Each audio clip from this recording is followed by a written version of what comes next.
I started video late, so for those of you just tuning in, we started with some sticks like this. Any old pencil or popsicle sticks will work, and dipped out of these paint sets. And if you haven't picked up your paint set yet for distance learners, remember I have those kits waiting. Just tell me that you're coming and I can have that in the office for you. Put out the primary colors, and over here kind of a little separate, I put out some white. And we're starting with some basic ideas of how quickly paint will change. For example, if I pull out some yellow and put down a little patch of that, and let's say if I were doing a color wheel, which we've done tons of at this point in art. Let's see. Trying to get the right light on here. Getting a reflection of the light. That's a little better. So I've got the yellow, then I go into the palette. A lot of times people put equal amounts of this, and this is especially important with any medium, but especially with this paint.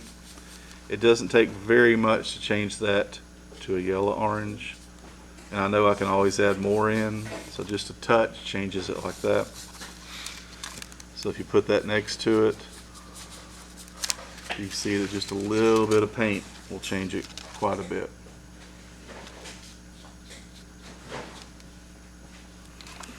And we're not going to do all the colors around the wheel, but just if I keep adding a little more red, it goes towards an orange. And I just wanted to kind of feel the body of this paint. This is liquid acrylic instead of tube acrylic, so it feels a little different. And it's never, with the yellow in there, it's never going to go to pure red, but it will look like it without a pure red example.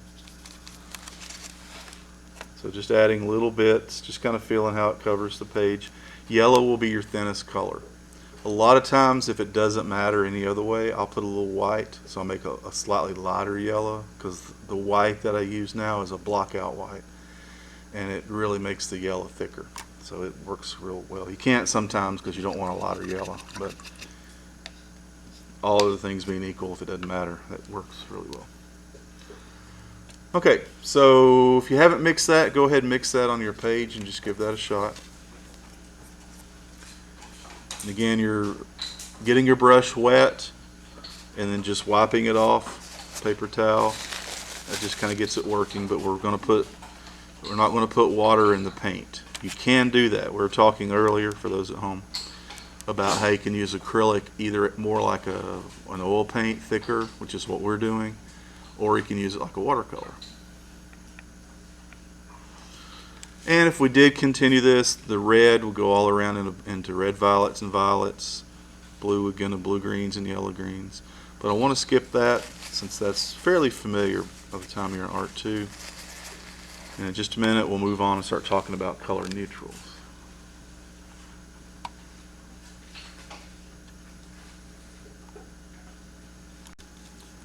So we've tried mixing some colors, and then the next thing that we'll do is to start talking about how useful and flexible brown can be.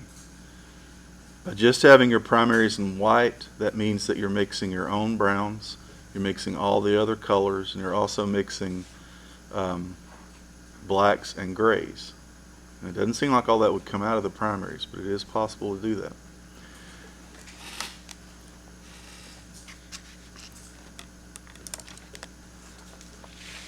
So we're finishing up here, just getting just a few samples like that, just to see how quick it changes.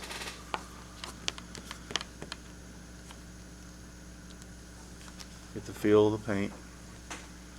And check and see too, if yours is looking watery on the surface, then just make sure that you're getting the water out of your brush before you paint. And so the next part I want to show you before we start painting anything with it is really more in the palette. There are better recipes for skin tones. Phthalo green is part of it, ultramarine blue, alizarin crimson. There's particular colors that mix a little better for skin tones. But you can really, even with this paint, if you do a few things up front, you can really create some pretty nice skin tones. And when I say skin tone, If you are a human, your skin tone is a version of brown when it comes to art. And so knowing the color neutrals, brown covers everything. So if you ask how do I make skin tone, well, I'll ask is whose, because there are as many as there are people. So if you do it this way also, then you can avoid a lot of times making it look like people's faces are patchwork. When you do lights and darks, it keeps them more coherent, makes them work kind of as a team instead of looking like totally different colors. Okay.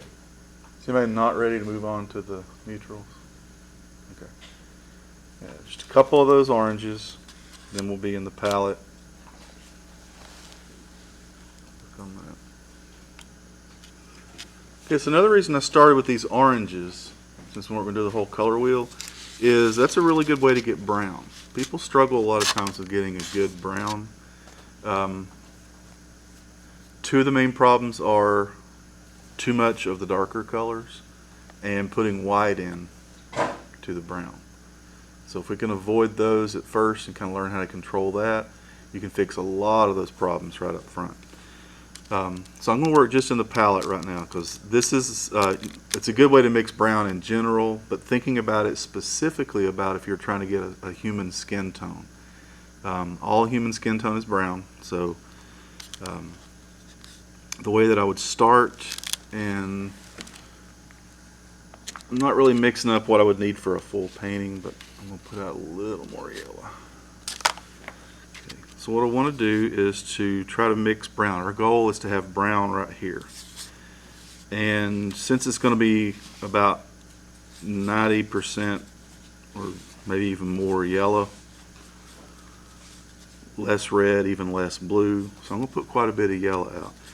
A good way to think about this is, it's kind of a shortcut, is to get a good orange here. So we just saw how quickly orange, it'll change to orange. So you really don't need much brown. And I'm also, as I'm mixing, I'm pushing in so that my paint kind of piles up and it doesn't just spread all over the palette. And I'm just adding little by little. And right now I'm trying to get it all mixed up. We'll talk about as we go along in this unit that a lot of times it's better not to mix it so much on the palette. Still kind of in yellow orange. So I want to keep pulling a little more red in there. And if you have a good knowledge of the color wheel from Art 1, it's going to help you a lot. If you don't, that would be a really good thing to go back and review. Because a lot of things I'm talking about right now are just using terms from Art 1. Absolutely no white. So from beginning to end in this brown, when you're completely finished with your painting, it's still not going to have white in it.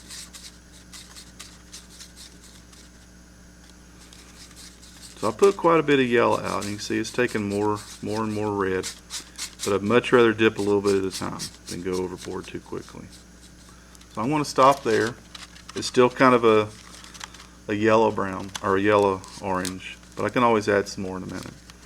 Okay, so take a look before you do yours at how quickly this is going to change. I'm going to come over here and get just a touch, just a little bit of blue. You can see it's already changing very quickly. Now as I mix it in, it'll kind of eat that up a little bit, and you'll want to add more. But where you are now is you're somewhere in the browns. We're trying to get sort of in that middle range. A little bit at a time, because once you go too much blue at first, it's really hard to come back from it. If you kind of ease into it, then you're okay. So if you start with orange and add blue, you'll get something like this. Still not where I want to be, but it's kind of neutrally. I'm not really seeing much color, except I'm starting to see some green. So what I do to get from this point down to a good brown is I try to kill the color, which means that if I'm seeing green, think about what makes green. So I've got yellow and blue that makes green. So if you see a color, add its complement. The complement of green is red. So if I add more red, it's going to neutralize that green and get you a little closer to that neutral brown. So that starts to get maybe a little bit violet. Now that I've gone towards red more, the complement of violet is yellow. So now what you're doing is you're just looking at your results, seeing what you need to add into it, trying to keep it sort of piled up. I know I want it darker, so I'm going to be a little bit bolder with the blue.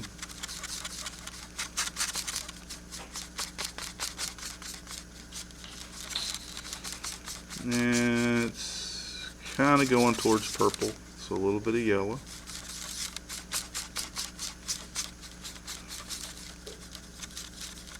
That pulled it towards green, so a little bit of red. So you get really close by doing orange with a little blue. And you just kind of bring it in little by little, focus it and fine tune it till you get a brown that you want. And there are several browns. Probably if I walked around the classroom, I would see everybody has a slightly different brown that you're calling your middle brown or your neutral brown. Usually, if I'm doing skin tones, I want to try to keep that one ultimately a little lighter brown, so I get a good contrast with shadows. And as you go throughout this process, I think I want to stop there. Maybe a little more yellow. You can warm up your brown, or you can cool down your brown with the blue. Now that's important for a lot of things, to have that brown. One thing is, first of all, we didn't add too much dark at first, so we got to this step pretty well. And we haven't added any white, and we never ever will. Nothing else goes in this unless you need to mix more of it or if you have to slightly adjust it. It's just brown, that's all it is. Where you'll add the white is pulling this out into different areas and creating lights and darks. So if you're creating a lighter brown, it's going to need some white with a tiny bit of brown added to it. If you're mixing a darker brown, you probably want to go ahead and rinse all the white out of your brush and just go with adding reds and blues and a little bit of yellow if you need it. So that's what I want to show you next.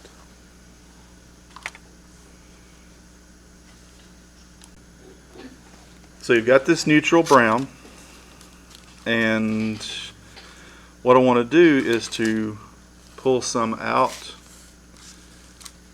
and create some different versions of brown. So I'm really not even going to use these to paint. I may in just a minute, but I'm just working in the palette right now. And your palette won't stay organized. It'll eventually turn into something like this. But as you use one of these plates and this dries, it becomes better because you have a plastic palette now. And since that's totally dry, I can mix white on top of that area, for example, and it's not going to pull that paint up. So even if you get places kind of mixed up, that's okay. Sometimes you have to have two because you need, before a palette dries, you need a clean spot, but they get better with age. So as I'm mixing this, you could rinse your brush out, but since I'm staying in browns, I'm just going to kind of wipe it out where it just has a little bit of extra in it. And I want to create a little bit of a value scale of browns just to show you how it works. So probably the amount that I have in my brush right now, just mixed with some pure white,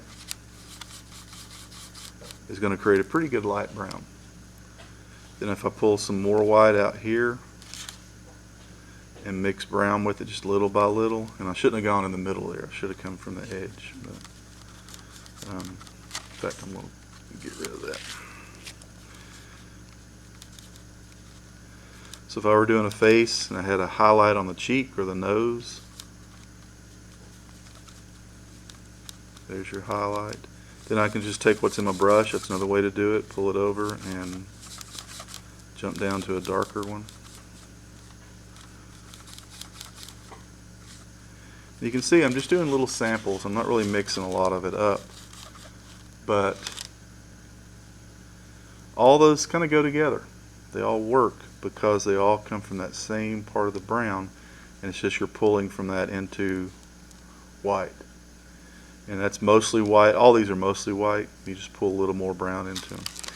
Now if I want to do the darker browns, get some real shadow areas, then I'm going to go in like I just did here and rinse my brush completely out and I'm going to start with the brown.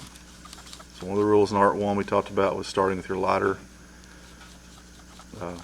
color or substance. In this case, this is lighter than it's going to be. Then what I can do is start adding blue and red, and mostly that's going to get my darker brown. But if I need to, if it starts looking too much like purple, just a little bit of yellow in there, it'll neutralize it. It's hard to think that adding yellow is going to create a good dark brown, but it really will. So.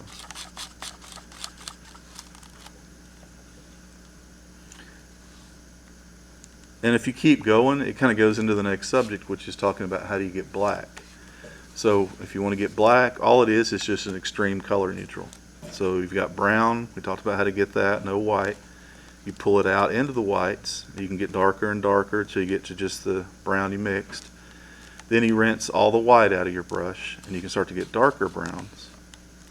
And you can have a dark warm brown too, like something like that. A lot of control you have over it if you do it in this order. But if I wanted to make this into a black, using a pure black that's pre-mixed, it has a deadening effect. There's very few, if any. I haven't used a black that's a one you buy in years. There's something about mixing your own that just goes with everything else, because it won't be black. You'll be able to look at it and know it wasn't a pre-mixed black, but it's going to work for that purpose. It's going to do the job. And since it's made up of all those colors, it's going to pick up those colors, and that's why it goes with it better than if you just work out of a black in a tube or in a jug. So talking about color neutrals, they all go together. Just kind of a quick review. Start with orange, mostly yellow, a little bit of red. Add your blue little by little until you get a good neutral brown, then you just leave it alone. Then you take white, and you're adding brown to the white to get darker and darker till you get back to your neutral. Wash all the white out, and you can go darker with your browns. The end of that, the really darkest brown, is what we would call a black, a color black if you want to give it a name. It's really good for shadows. If you had a really dark shadow that appeared black on an object that was blue, pull more blue. If the object was warmer, pull more yellow or red. So you have control even over black.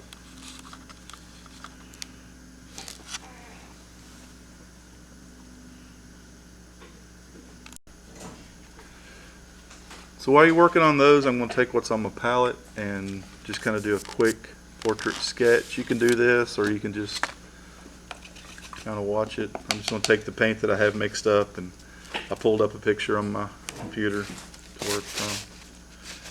And I want to start with, it's starting to dry, but, so I'll start with maybe the medium one. And we're going to talk about blocking in. Blocking in with your neutrals. The idea of blocking in, if you remember, is just kind of laying out where things are. Since I don't have the edges of a paper, I'm just blocking in the features, really. But you can draw with the paint, and that way you never have pencil lines underneath.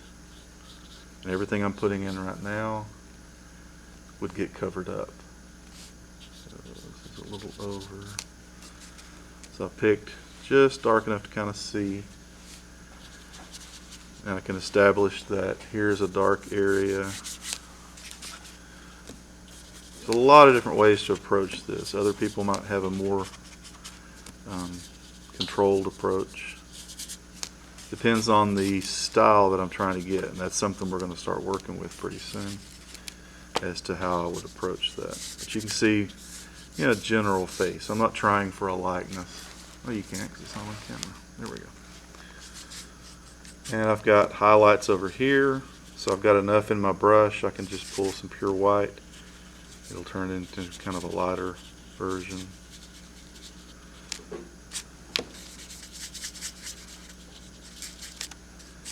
And everything goes together. It doesn't look patched together because it all comes from the same source, that same brown. And to kind of mix it, I have kind of a medium brown.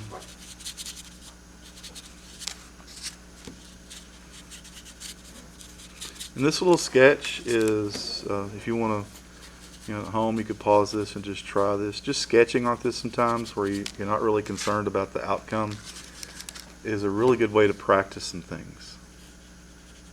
So in art too, you know a lot of things about, color schemes and color wheels. There's no need to go back and spend a lot of time practicing those. You're putting them into use. And so what I'm doing is finding the shape of the shadows, which we'll talk about. And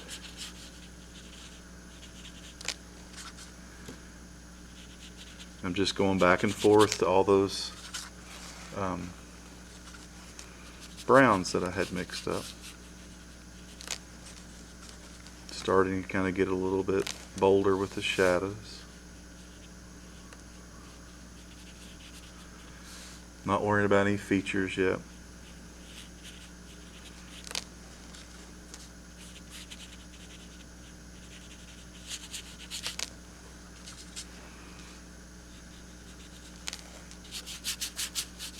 Not worried about the hair.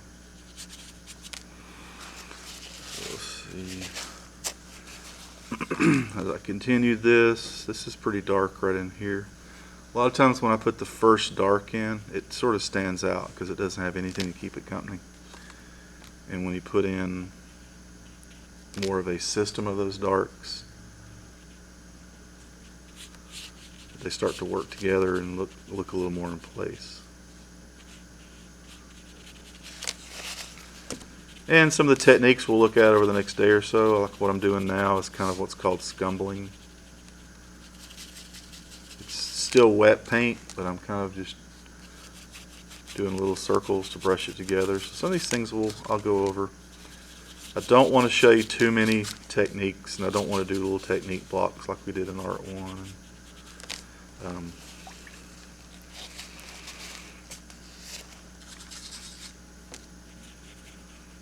More just application. A little darker in there.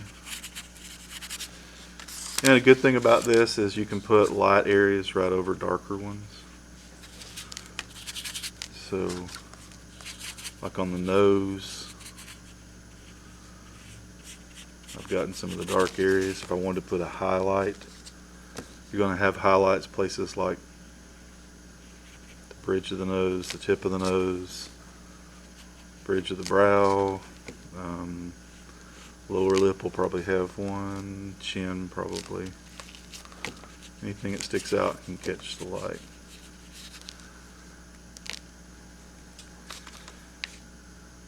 Under the neck will be a dark shadow. So just one example of if you get those color neutrals working and you can kind of control those, you can see that I had everything in my palette to work this sketch pretty quickly just from what I had set up.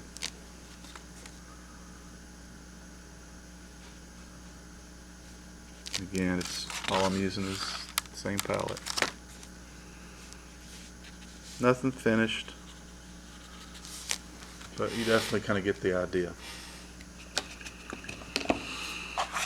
And it's a good way to realize that some people, I know in Art 1 that I'm teaching, a lot of people come into that and think that acrylic paint is scary because it's so permanent. You put it down, it's there, there's nothing you can do about it. To me, acrylic paint is one of the most erasable, fixable mediums that we use. Because if you don't like it, it's opaque. You can let it dry, paint over it. Most of my paintings are going to have probably at least 10 layers. So you can kind of go back and forth and fine-tune things. It's real easy to work with. And it's a lot easier to paint on painted paper than it is on bare paper. Just like your palette gets better, your painting gets better. So what you're looking at there is just a little sketch that's an application of primaries, making brown, making light and dark versions of brown down into black.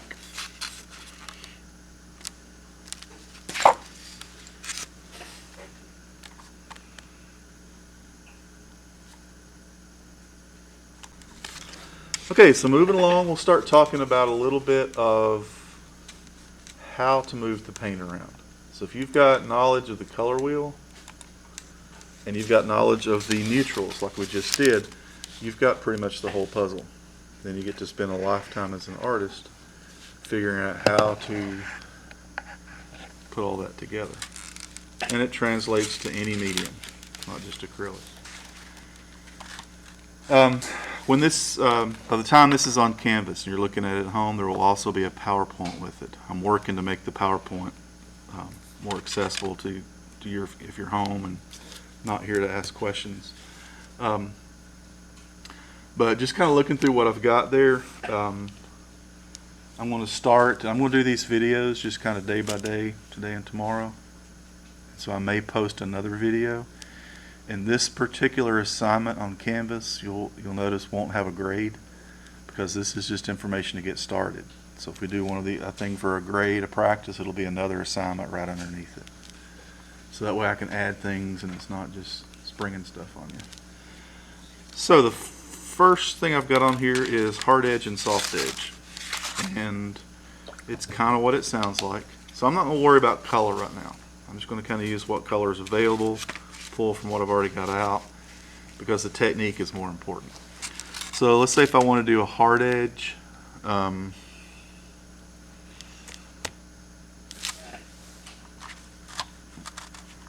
want to show you an example before I move on.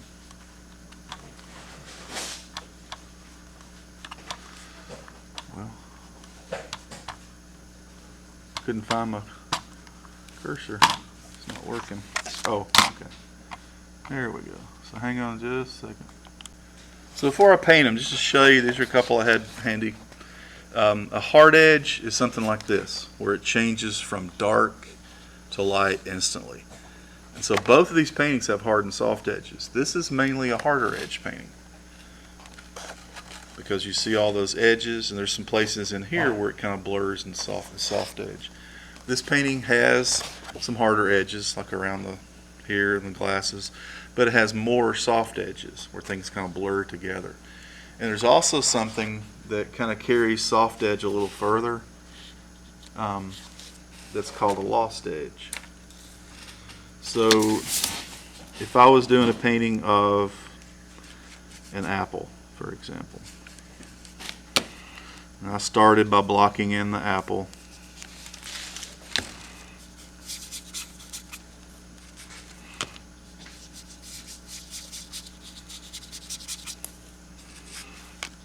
and I probably would have painted the background first. Then, so to be convenient, I'll make the background kind of a blue-violet. The edge of the apple that has the light hitting it right here, I could paint in a hard edge. That means I can tell instantly where the apple stops and the background starts.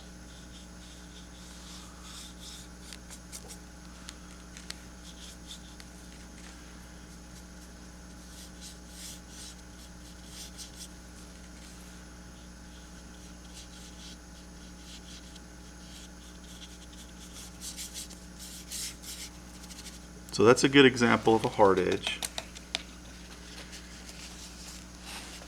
Is right here. Now as I continue around there, I can start adding the lights and darks. I'll want to maintain that harder edge. Notice I do a lot of underpaintings. That pinkish color I started with, I really just kind of use to block in.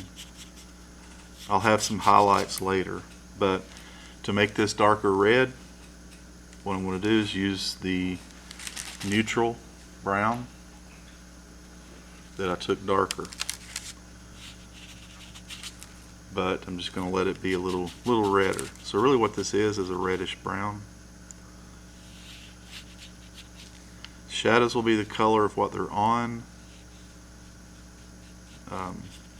rather than just be black. And let's say that shadow curves around just a little bit. The light's above, so maybe some of the shadows below. You can still kind of see the outline on the darker side.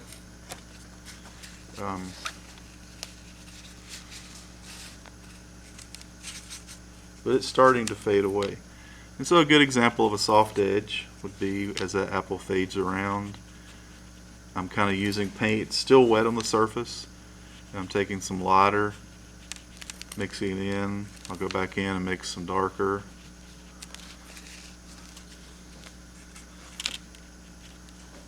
These are things that we'll try out as we go. But this takes a lot of different techniques into account. I'm using sort of scumbling, sort of stippling. Those are ideas I'll put a sample to. So I might have some places where a little bit of violet creeps in, where it's reflecting some of its surroundings. Definitely going to have a highlight because apples are usually shiny. So rather than be totally white, I'm just going to have it almost white. I'll probably have a few places where it's kind of reflecting. Maybe have some places where it's not reflecting, but it's a whole lot lighter. So I've got a hard edge, I've got a soft edge as it fades, and notice what happens to the darker on this left side of the apple. Probably your first reaction is to paint that a little bit lighter so you can see the background, but a lot of times what's more interesting is to do what's called a lost edge. So right now you can see I'm just painting the background and the apple all together. And you can't really tell where one stops and the other starts. That's what's called a lost edge, and that happens quite a bit. And I pulled that one in a little too far, so I can always correct it. Acrylics are one of the most correctable mediums that you'll ever use. So it comes out like that. So there's a good example of a hard edge, instantly changes, a soft edge, it sort of fades over, and a lost edge. You don't see the difference in the apple and the background. So you don't really have to define everything every time. So I'm going to pause this and we'll take a chance to kind of try that and see how that works. Okay, so we're going to stop at this point. A couple different ones here. This is when we were paused, we did in class. This one has more stippling, the end of the brush. This one has more scumbling, and again we'll talk about those techniques on the next video. But they both have a hard edge, soft edge, which kind of gets the fade, and a lost edge where you don't really see the edge of it. It just kind of fades into the background. So we'll pick up there on the next video, and probably there'll be at least three videos on here to go with the PowerPoint. And then we'll start getting into some of the projects with the acrylic.